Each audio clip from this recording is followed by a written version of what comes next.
Chief here in Rio Del. Chief Greg Allen, thanks for joining us this morning. I appreciate it. Tell me about, as people are getting up this morning, what they're dealing with. I know throughout the night, no power. What is it like right now?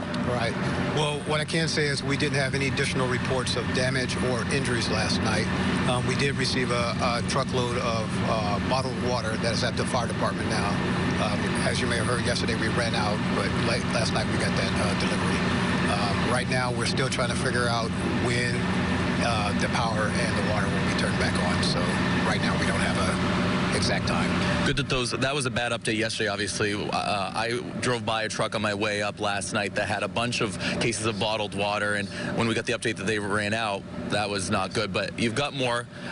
Tell me a bit about, as you're getting calls throughout the night, kind of, were there people with any sort of emergency situations that were having to call the police, call 911? What was that like for you? You know, we didn't have that many calls. We did have one call where a lady was needed clearing of access so she can get out of her bedroom. She was there since the earthquake and had not eaten or been able to get out of her bedroom. So that was actually about 15 to 20 minutes ago that we responded to her residence. You think that's like a 24-hour period where she was just inside of her bedroom? Was it an elderly woman, I'm assuming? Yes.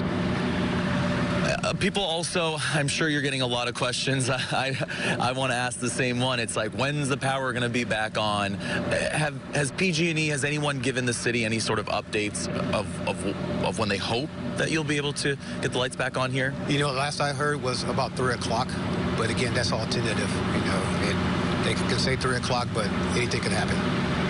You were telling me about how, you live in this community, you're in this county. What was it like for you? I know you were probably woken up as well, just like everybody else, around 2:30 a.m. Yes. You know, again, that's a violent jolt. You know, you're worried about your family, you're worried about your residents, and then being the chief of police, you're worried about the community that you represent. And so there's a lot of things going on in my mind and what I need to do at that particular time. And I got my family, came here, and responded to help out the community. Also, when you think about, what people could do if they had that red tagged home, were there resources available? I know that there was a Red Cross shelter that was set up in Fortuna, about 7 miles north of here. Also, was there any assistance with local hotels where people could get rooms? Yes, Red Cross is assisting with all the resources as far as housing, and they determine where people will go.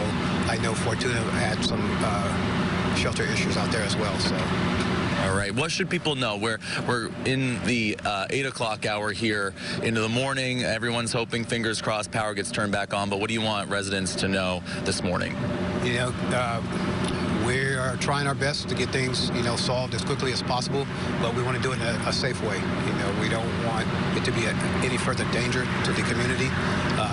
We're going to assess more residents for damage later on today because we haven't finished that project as well. So we're still working pretty hard, and I'd like to thank all our partners that are helping out in the community that have chipped in donations and stuff like that. So we're still working hard to get those problems solved for them. Thank you, Chief Allen. I appreciate your time. Thank you.